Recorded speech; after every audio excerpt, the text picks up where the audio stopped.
پہلا جملہ جو ارشاد فرمایا وہ ہم سب کے لیے ایک لمحہ فکریہ ہے کہ عقل مند وہ ہے جو اپنے نفس کو قابو میں رکھے اور مرنے کے بعد کی زندگی کے لیے کام دنیا میں. وجہ اس کی یہ ہے کہ یہ دنیا جس میں ہم لوگ آج زندگی گزار رہے ہیں، اگر اس پر غور کرو، یہ غور خود آپ کو اس نتیجے تک پہنچائے گا کہ یہ دنیا ہماری منزل نہیں، یہ ایک سفر ہے. کیونکہ صدیوں سے یہ معاملہ ہوتا چلا آ رہا ہے کہ بچہ پیدا ہوتا ہے، بچپن سے گزرتا ہے، جوان ہو جاتا ہے، بوڑھا ہو جاتا ہے اور پھر آخر دنیا سے چلا جاتا. بلکہ بہت سے ایسے ہیں جو بچپنی میں چلے جاتے، بہت سے ایسے ہیں جو جوانی میں چلے جاتے، بہت سے ایسے ہیں جو ادھیڑ عمر میں چلے جاتے، بڑھاپے کا بھی انتظار نہیں ہوتا. یعنی موت ہر حالت میں آنی ہے. یہ ایک ایسی حقیقت ہے جس کو دنیا کا کوئی بھی انسان جھٹلا نہیں سکتا. وہ چاہے دہریہ ہو، چاہے خدا کو بھی نہ مانتا ہو، مگر موت کو مانتا ہے کہ ایک دن موت آنی ہے. اور اس بات کو بھی مانتا ہے کہ موت کا کوئی وقت پہلے سے بتایا نہیں جا سکتا. کوئی دنیا کی طاقت ایسی نہیں ہے، نہ دنیا کی کوئی سائنس ایسی ہے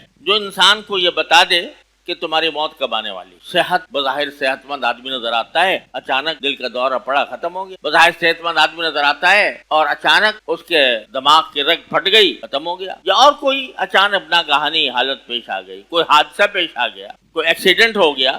کوئی پتہ نہیں ہے کہ میں جب اٹھ کے یہاں سے جاؤں گا اپنے گھر اور راستے میں سڑک سے گزروں گا تو میرے ساتھ کوئی حادثہ پیش نہیں آئے. کوئی گارنٹی ہے، کوئی ضمانت ہے کسی کے پاس؟ لہذا اگلے پل کا بھی پتہ نہیں ہے کہ میں زندہ رہوں گا یا نہیں رہوں گا. اگر یہ زندگی جو دنیا کی زندگی ہے یہ مقصود اصلی ہوتی یا اور یہ ہماری منزل ہوتی تو پھر یہ موت کیوں آتی؟ اور موت کو اتنا غیر معین کیسے ہوتی کہ پتہ نہیں کب آ جائے؟ تو یقیناً اس سے معلوم ہوتا ہے کہ یہ دنیا ہماری منزل نہیں ہے. ایسا نہیں ہے کہ معاملہ بس اسی دنیا کے اوپر ختم ہو جائے، بلکہ مرنے کے بعد ایک اور زندگی آنے والی ہے جو دنیا کے حالات سے مختلف ہوگی، جو عارضی نہیں ہوگی، ابدی ہوگی، دائمی ہوگی، ہمیشہ کے لیے ہوگی. اور اس کے بارے میں اللہ تبارک و تعالیٰ نے اپنے انبیاء کرام علیہ الصلوۃ والسلام کے ذریعے یہ بتا رکھا ہے کہ دیکھو وہاں پر تمہیں دو میں سے کوئی ایک حالت پیش آ سکتی. ایک یہ کہ وہاں پر تمہارا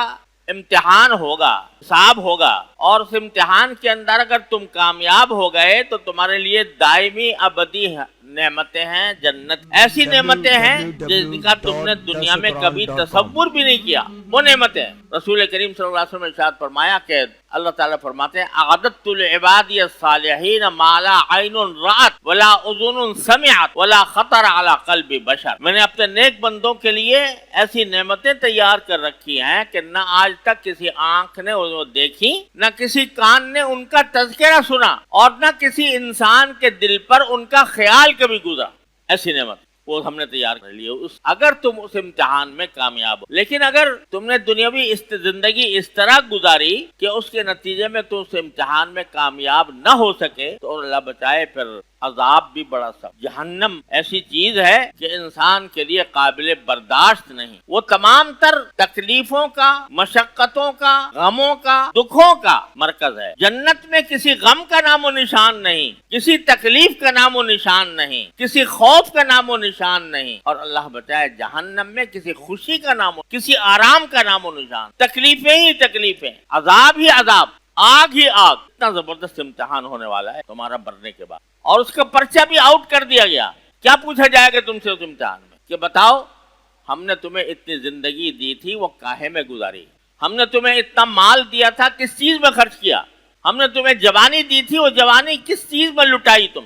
اور ہم نے تمہیں علم دیا تھا تو اس علم سے کیا نفع اٹھایا؟ یہ پرچہ آؤٹ ہے. پہلے سے نبی کریم صلی اللہ علیہ وسلم نے، حضور اقدس صلی اللہ علیہ وسلم نے اللہ تعالیٰ کی طرف سے امتحان کا یہ پرچہ آؤٹ کر رکھا ہے. ان چیزوں کے بارے میں سوال ہوگا. تو یہ جو دنیا گزر رہی ہے یہ اس امتحان کی تیاری ہے تاکہ ہم جواب دے سکیں بھئی عمر آپ نے دی تھی، بے شک آپ نے ہمیں، تو ہم نے فلاں فلاں کام میں گزاری. جوانی آپ نے عطا فرمائی تھی تو جوانی ہم نے فلاں فلاں کام میں گزاری. مال دیا تھا تو میں نے کہاں سے کمایا، کہاں خرچ کیا، اس کا حساب میں آپ کو دینے کو تیار ہوں، دے سکتا ہوں. اور علم مجھے دیا تھا تو اس علم پر میں نے کتنا عمل کیا یہ میں دے سکتا ہوں. یہ امتحان ہے جو ہونے والا ہے. اور یہ دنیا جو ہے وہ اس امتحان کی تیاری کی جگہ ہے، منزل نہیں ہے، مقصود نہیں ہے. یہ اس امتحان کی تیاری کی جگہ ہے.